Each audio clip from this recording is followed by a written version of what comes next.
Whoa.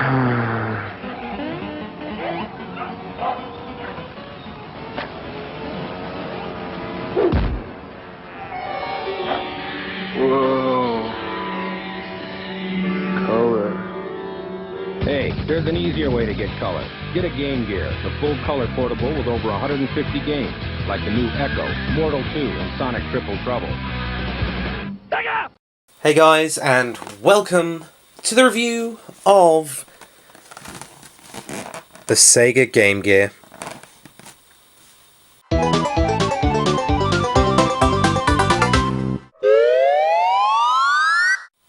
Here we have the Sega Game Gear, an 8-bit handheld games console released by Sega on October 6th, 1990 in Japan, I think. I know Europe was 1999 or something like that, or 92. 91, I think.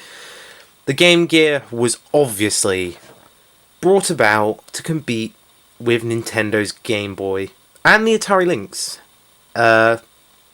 Although I still think this is probably one of the better ones. I do like the Game Boy, only for Pokemon though. I really like the Game Gear because it pretty much plays all Sega Master System games on little cartridges. It's beautiful. Now, the difference between this and a Game Boy is that it has a full backlit screen, which is amazing, and it has full colour as well, unlike the Game Boy that only did like black and white or black and green, a bit like a Nokia 3410 or something. This was technologically a far more superior handheld compared to the Game Boy. But unfortunately, it has terrible battery life. I mean, absolutely horrific battery life. It takes 6 AA's and they literally last like a couple of hours, probably less than that. Oh my god. Although it didn't ever surpass the Game Boy, it only sold roughly about 10 million units, probably a bit more. This was obviously then succeeded by the Genesis Nomad, obviously later on in 1995. This was discontinued in 1997 though, although the license was under Majesco as well, but they didn't discontinue till 2000, I believe. So, although it did get praised for its backlit screen, it had a mixed reception upon its release. But it got criticised for its large size, lack of battery. So, what do we say about it? Well, what I say about it is, I really like it, personally. Here's the box. Portable Sega Game Gear, full colour, handheld. Includes Columns, the ultimate puzzle game. Basically because they didn't own Tetris, so they gave us Columns instead, which is like Sega's own version. So what's in the box? Sega Game Gear. Sega Game Gear.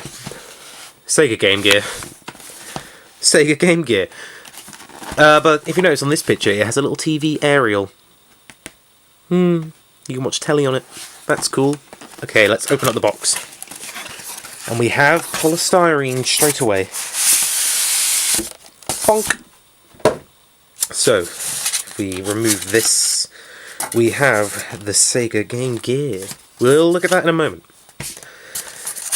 Here we have some gumph in... I think I've just picked up the wrong manual. I have. It's not in English. That's about Columns. Again, I think this is also... Why every time I buy something is it not in English? Okay, hang on, here we go.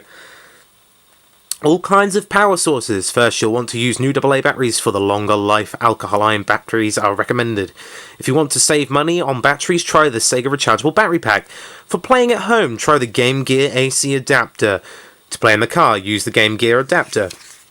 I think they already knew that the battery life was going to be terrible on this thing. What else do we have in here? We have a Sega Game Gear World Class Leader's Yard. That's not supposed to be in here. That's supposed to be somewhere else. We have a lanyard, which I wouldn't trust to hold this. And right in the bottom, we have a Columns game. Yay! Columns! Woo! Okay, so we'll have a look at that in a moment. Just pop that over there. So here we have the Sega Game Gear. It's a very nice looking handheld. Very nice. This is obviously where you put your lanyards. volume, audio, on off, AC, and that's really it. And that's where obviously where your game cartridges go in. I have Streets of Rage in here. This is where you put your batteries. It takes 6 batteries, may I add. This is a beast and a battery hog.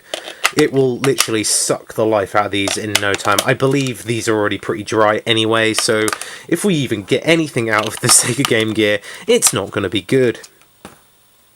Right, stick that last one in. Let's plug it all up. Jeez Louise. Yeah! Game Gear! Right, let's flick it on.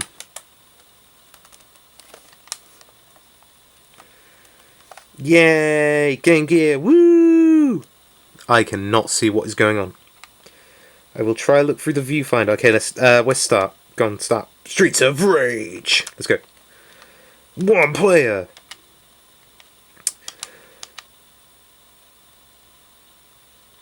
Round 1.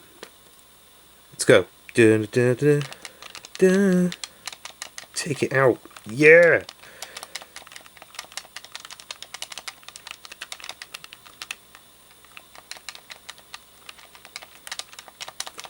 If anyone has noticed, problem with this game is it's extremely ghosty, which is definitely a problem with this screen, may I add. I will now get some more games, and I will show you how ghosty it is. Also, I forgot to mention that the sound or speaker doesn't work on this Game Gear, unfortunately. So it may look nice, it may look beautiful, it may come in a nice box. It does not have any sound, which is kind of depressing, if I'm honest. So here we have Sonic the Hedgehog, which is actually a nice port. This is the Sega Master System port. So, as you can imagine, this is quite a good version of Sonic. But if you can't tell, it's extremely ghosty. I can't even see what's going on. That's the problem with these old handheld LCD screens. They're very, very ghosty. Let's see if we can make it to the end. I'm looking through the viewfinder and craning my neck and possibly giving myself an aneurysm, but that's fine. I can't really see what's going on. I'm on a spike pit. Whoops. I believe. Whee! Come on, Sonic. You're the fastest animal alive. We can do this. No, we can't. Right. So that's Sonic the Hedgehog. If you've ever played it on the Sega Master System, it's literally that. A game with Sonic 2.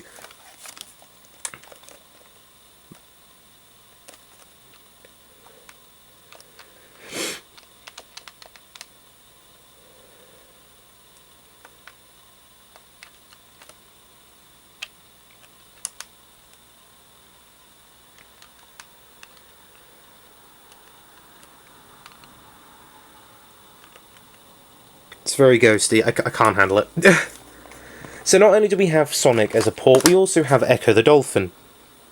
I'm not even going to put this in, because as you can imagine, it's so ghosty, I will probably not be able to play it at all.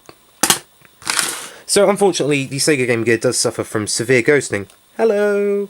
Does suffer from severe ghosting, but that's not the point. It is a fantastic handheld console. I would recommend getting one, definitely. They're fairly cheap. I got this for £30 with the box and everything. So obviously, other than the fact that the sound doesn't work, I have tried it with headphones, incidentally. That works fine, so that doesn't really matter. And I don't really like the speaker on this because it's similar to the Nomad. It's not 100% great.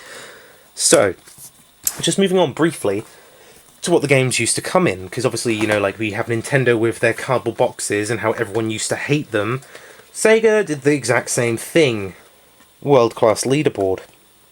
Sega Game Gear. Sega Game Gear.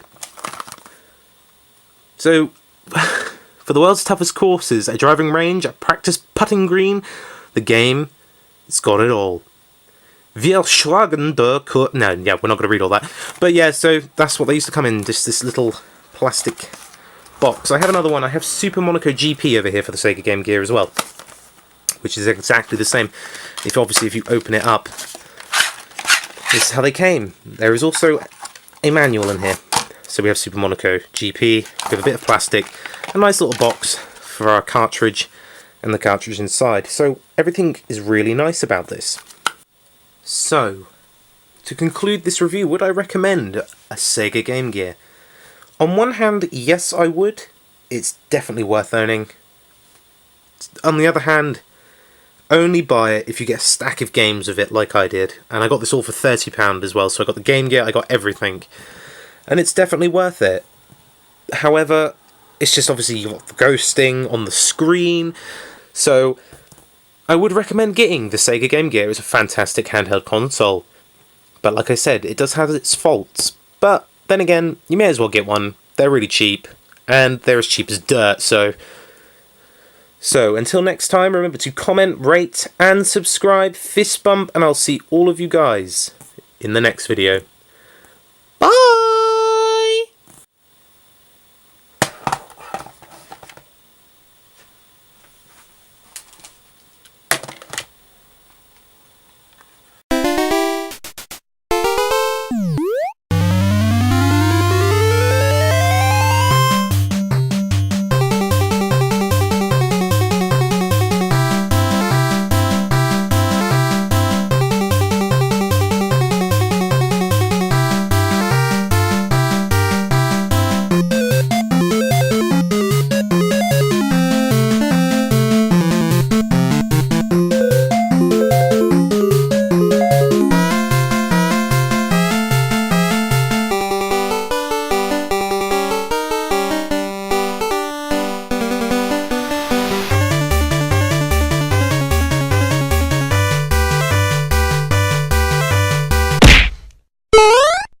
What could possibly go wrong?